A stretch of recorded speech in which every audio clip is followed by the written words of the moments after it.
Hey guys, John Rettinger here with an unboxing for you of the just released Samsung Impression for AT&T Wireless.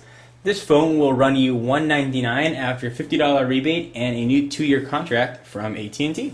So let's go ahead and open it up. This phone was just announced actually a few weeks ago, and AT&T had a really quick release with it. I'm actually very excited to see what this looks like. So we'll hack that open. Pull out the box here. It's your standard AT&T fare box with the orange and white pictured device on the front, letting you know it can do text, IM, email, and it's got Bluetooth built in. But what doesn't have Bluetooth built in nowadays? Listing some more of the features on the box on the front here, same stuff that I just mentioned. On the back, looks just like the front, just a picture of the device. Let's go ahead and open it up, see what we got. So it's, again, the same standard AT&T box with the tray and nothing much inside. So here we've got a CD, Samsung Impression, interactive tutorial, English user manual and Spanish user manual, and PC Studio Manager. Your required reading materials, quick start guide, although I don't know who reads those. So here is the phone itself. I'll go over the specs in a minute, but let's see what's in the box. Here is the battery. Let's see if we can see what the milliamp hour battery life is on it. It is 1000 milliamp hour battery, which is actually pretty good for a non-smartphone device. We've got a USB charger with that Samsung proprietary port right there. It's like a flattened USB. Wall charger. And the device itself. Let's take a look at the phone. We'll do a little quick walk through the phone, and then we'll do some size comparisons and go over the specs. Log in, stay connected, instant messaging. So the front of the device, and the reason that this is really pretty high hyped is because it's got an AMOLED screen. I don't know how to pronounce that, AMOLED. And essentially what that is, you may hear it kind of talked about a lot. It just describes a specific type of kind of ultra thin, ultra bright technology. It doesn't require a backlight. And that's really it. Just the AMOLED just refers to technology behind that and the addressing of the pixels that go with it.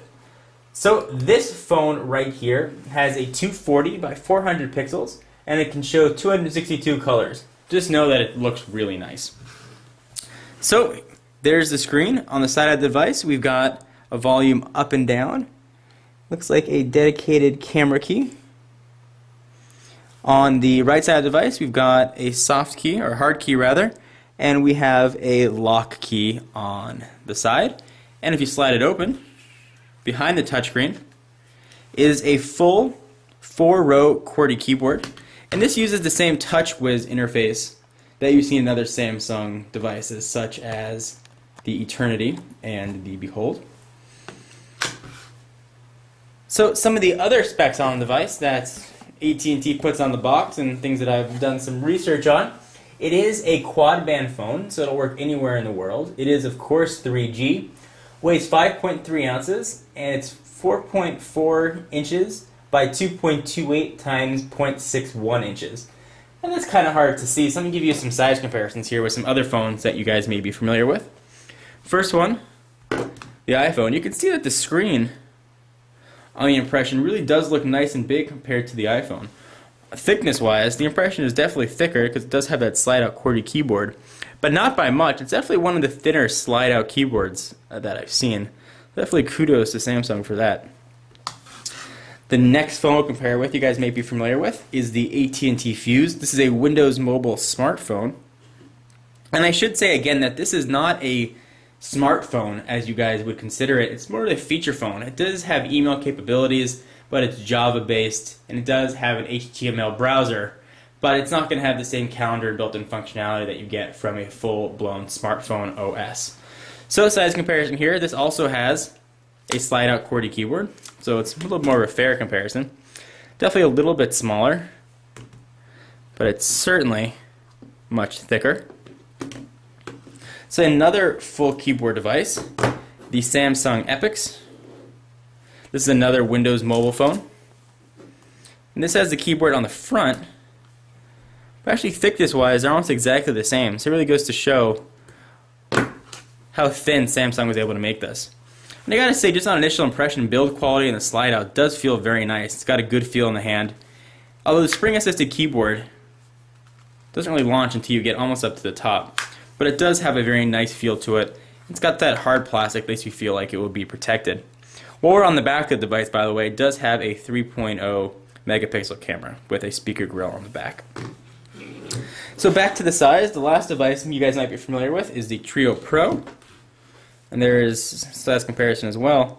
And there really is not much of a thickness difference. And on this you get the full landscape QWERTY, so it really is very nice.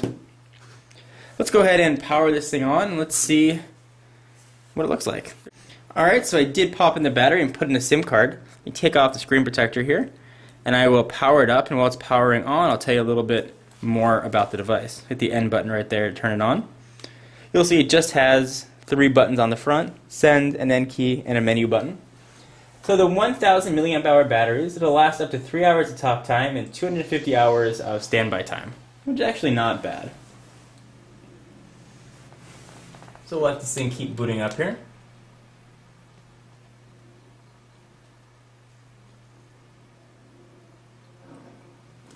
This also has what AT&T calls their CV, so you can actually watch television on it. You get your news, sports, weather, entertainment, and a few more. Actually has some news on there as well. So it is booting up.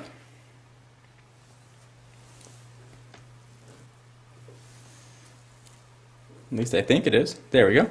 So it is already booted up. Screen is locked. Press and hold the lock key to unlock. So we'll do that.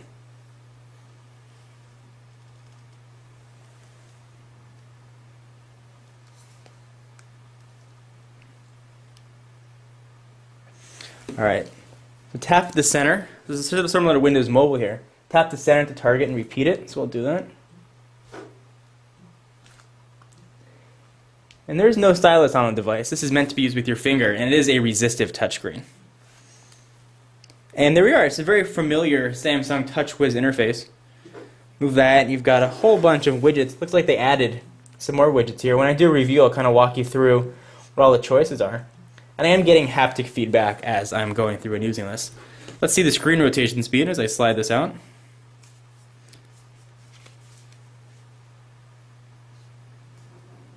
Not bad, rotated relatively quickly. Those menus down the side rotated. Let's see that again.